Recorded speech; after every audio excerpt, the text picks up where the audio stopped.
What's going on, everybody, and welcome back to the Game Chamber. And if you guys have been following me here recently, I have been playing the living shit out of the God of War franchise. I've been playing God of War Ragnarok like crazy, put 52 hours into that game, finally reviewed it, been playing live streams of God of War 3, and now it is time to rank the entire God of War franchise, of which we have 9 titles to discuss. 1 mobile game, 2 PSP games, and then the rest of the console games from the PS2 era to today. And I've been a fan of this franchise since day one. I've been there since the beginning with the original dropping on PS2 back in 2005. Been a massive fan ever since, and almost like a rejuvenated fandom with these last 2 titles. So very excited to talk about this franchise. If you guys are fans of the franchise and you have what are undoubtedly going to be passionate opinions down below, let me know your ranking down in the comments section and we'll talk about our difference of opinion down there. So coming in at number 9 for me is going to be God of War Betrayal, which is the mobile game that came out, I think, after God of War 2.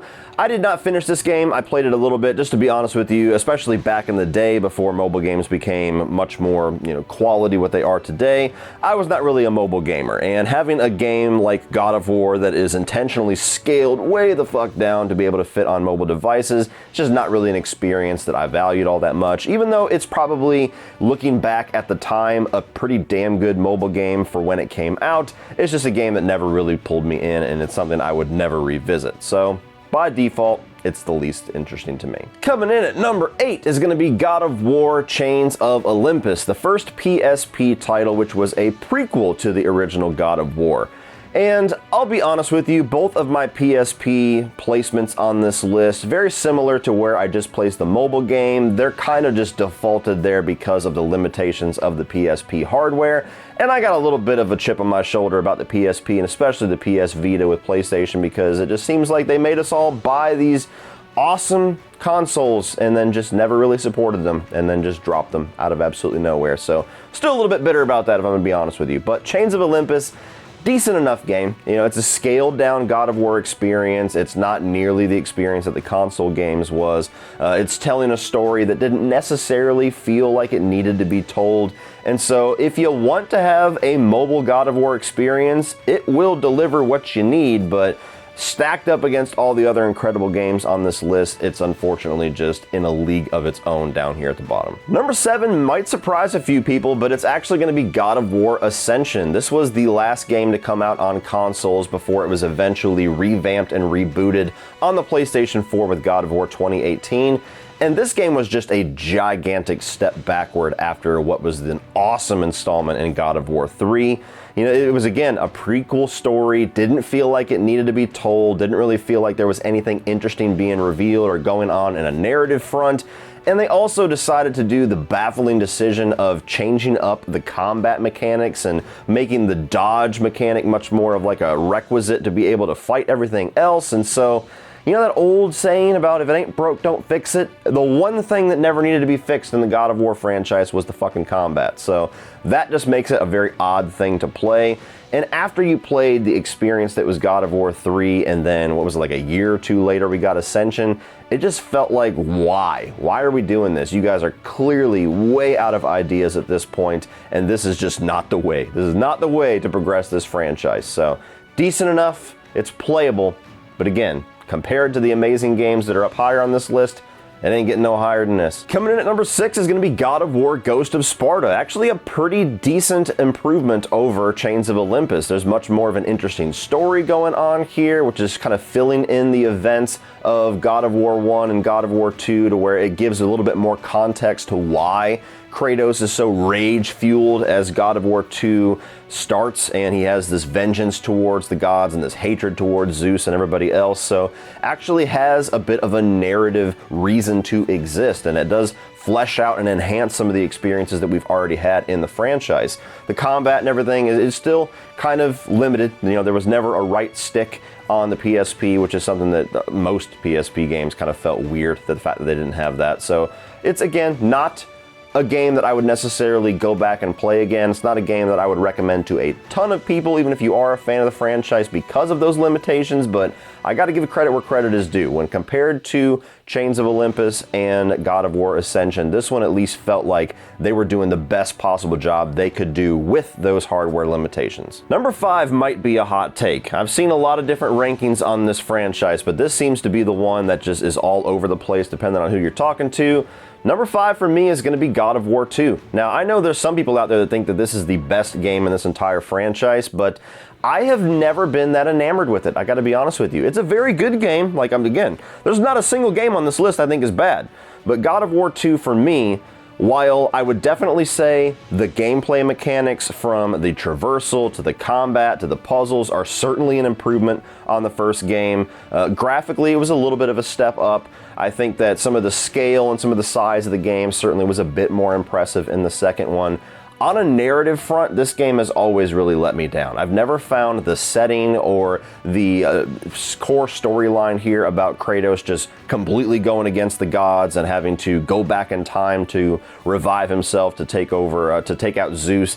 Never found it to be that compelling of a narrative. The ultimate reveal that Kratos is actually Zeus's son, while it does make sense to kind of explain away why he's so powerful, why he can withstand so much damage, why he can revive himself and survive Hades 2 or 3 times in this franchise, it makes sense, but it's never really been that captivating of a reveal for me. I've always found Kratos to be more interesting whenever you look at more the human elements. You know, having a Spartan that is just so badass and so rage-fueled that he's able to stand up against the gods of Olympus and the Titans and everything, that's more interesting to me than the bastard son of Zeus, who's just embodied with all these powers because of who his father is. So while this is a very good game, while if you are a fan of this franchise, this is probably among your favorites, for me, it's just never really been one that I've ever been that compelled to replay. When I replayed it last week and played through the whole game and beat it again, that was actually only the second time I had ever played God of War 2, whereas even the first game I've beaten probably 7 or 8 times. So for whatever reason, while I'll acknowledge on paper this is an improvement on the first game, it's just never had the staying power, the nostalgia, or the importance for me personally. And with all that being said, number 4 is going to be the original God of War. Now, while this game has aspects to it that are undoubtedly aged poorly, like the platforming stuff where you're balancing on beams and jumping over little scissors, and especially that whole climbing tower sequence with the rotating blades, that was a motherfucker to play again. This game has always had a ton of nostalgia for me. This is one of those games that came out and just seemed like an absolute shot in the arm to the video game industry. It was unlike anything I'd ever played. It was so adult, so brutal, so bloody, so nudity fueled that it was like, dude, this is fucking awesome. Thank you, David Jaffe. So even replaying it this past week, I think aside from those platforming mechanics, it has aged actually really well. The combat is still very fluid. The story is still very well told. The way that they kind of slowly throughout the game reveal Kratos' motivations, reveal why he's called the Ghost of Sparta, why people fear him throughout the entire game. I think this, alongside the 2 reboots, the Norse mythology chapters, keeps Kratos very humanized, even though he's definitely evil with some of the things that he's doing and some of the things the game makes you do are definitely fucked up. He's not a good guy, but they keep that human element to him to where you at least understand his motivation and you kind of sympathize for him and you feel for him, where I feel like God of War 2 and 3 kind of lost that a little bit and made him just more of an angry meathead.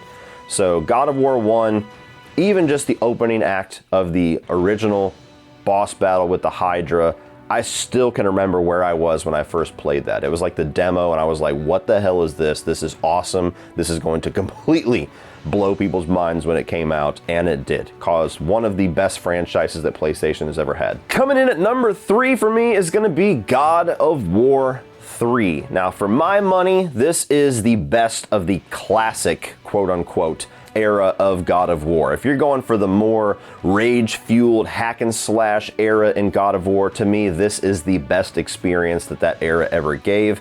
Now, on the negative side, I think it might have the weakest story of possibly any of these games, aside from maybe Chains of Olympus. It's just basically about him fucking up all these gods. There's not really anything else going on in a narrative front aside from that. But with that pushed aside, on a gameplay front, this thing is the tightest, the most fluid, and the most awesome that the classic God of War gameplay ever felt. The combat is insane, the combat is exciting, the boss battles, and there are a ton of them, are all awesome. I mean, when you try to rank like the best boss battles in the God of War franchise, there's at least like 3 from this game that are going to be in the top 5. You have all of the graphical upgrades that we got. This was the first game of this franchise that debuted on PlayStation 3, and I just recently played the God of War 3 Remastered that came out on PS4 on my PS5, and it looks fucking incredible. Like, it looks almost as good as a game that comes out today. All of the different weapons and powers that you get throughout the game as you're taking out these gods and titans, I think are really cool and bring some really interesting dynamics, not only to the combat, but also the traversal, like, you know, the boots that you get that you're starting to run across the walls, like the Flash, and the Icarus wings that you carry over from God of War 2 are put to much better use in this game.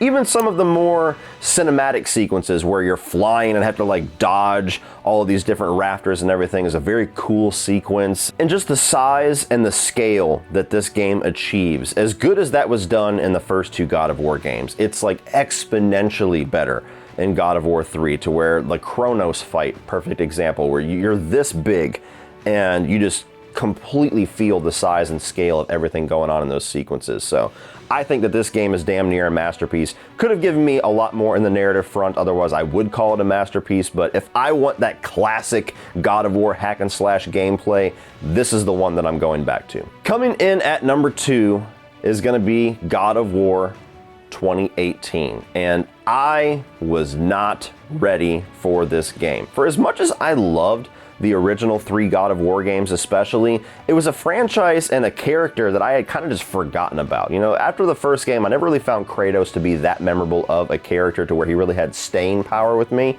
And so whenever they announced this reboot, whenever they showed that it was going to be Norse mythology, you're going to get this axe, there's going to be a lot of changes with the over-the-shoulder camera and much more of a cinematic approach, all of that looked really cool. But I was not expecting the story and the character dynamics and the character building and the world building that we got into this at all. Like I said in my review of God of War Ragnarok, like if you had told me there's going to be a God of War game that's actually going to touch your heart and get you emotional, I would have told you you're nuts. That's not the franchise for that, buddy. But what they were able to achieve with the relationship between Kratos and his son Atreus, and even some of the side characters that are introduced in this game, is just, it's unprecedented within this franchise. I'm somebody that I draw much more towards story and characters and themes and narrative. Like, that's how I approach movies, and I bring that taste over to video games. Gameplay, of course, is so important, but I want good stories, good characters that are gonna stick with me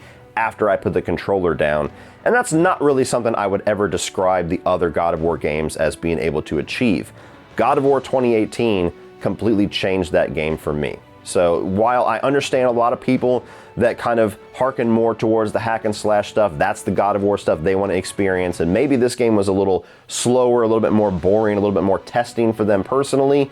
For me, this gave me everything that I love about the classic God of War games, plus so much more, and it was just such an enriching experience to where this was my favorite game by a landslide back in 2018. But number 1 is God of War Ragnarok. Now, I know some of you guys that might not have followed me for years on my movie channel, it might be your first video watching me, or thinking that I might have recency bias, or this might just be something that I'm doing because, you know, saying the new one is the best is easy to do. But I promise you, my history shows I am not somebody that jumps on the hype train. I am not somebody that often gives overwhelming praise to the new thing just because it's a new thing. Nostalgia actually is a very powerful thing for me, to where more times than not, the older stuff that I love always prevails. That being said, that tells you how incredible of an experience God of War Ragnarok was for me. Everything that I just said about God of War 2018 is done better in God of War Ragnarok. Really, the only thing negative that I had to say about this game was that the compass mechanic really sucked, which was something that carried over from 2018 that unfortunately wasn't really fixed. And the game might, arguably, be just a little bit too long. Other than that, on a visual front, on a story front, on a character front, on a combat and gameplay front, this thing is leaps and bounds better than the first game, which I thought was basically a masterpiece in and of itself. It has a little bit more of that classic God of War flavor in the combat. I think that the way that the boss battles were approached was a little bit more entertaining. The exploration and the side missions and everything was so much fun to where I would just get engrossed in that and completely forget about the main storyline going on in the game. And then when you get back to that main storyline, it is by far the most emotionally resonant stuff I've ever seen in this franchise. It's an installment that focuses on the role of the father, and it's something that focuses on Kratos' growth of a character to where he's actually trying to better himself for his son. He's trying to teach his son how to be better, not to make the mistakes that he made all throughout his life. And as a father myself, everything that they did with those two characters and with that story just really hit home for me, to where there's a few lines that are exchanged between Kratos and Atreus in the final minutes of the main story that genuinely choked me up, and like that's just nothing I ever expected to have with this franchise. So I think that on a gameplay front, it's a masterpiece. I think that it's one of the most visually gorgeous games we've gotten thus far on the PS5. On a story front, it's the best game in this franchise for me. And so when you stack all that up, whether or not it's the new dog or the old dog, for me, it is undisputed, for my own personal taste, the best game in the God of War franchise. Well, that's it for this one, guys. If you enjoyed this, please click over here for my full review of God of War Ragnarok. You can get all of my thoughts on the game, and I'm also going to put a recent ranking that I did up here on some of the most important video games to me. You get a little bit of my video game taste. Also, please like and share this video, hit that subscribe button so you don't miss anything in the future, and as always, remember, the Game Chamber is Commander Shepard's favorite channel on the YouTubes.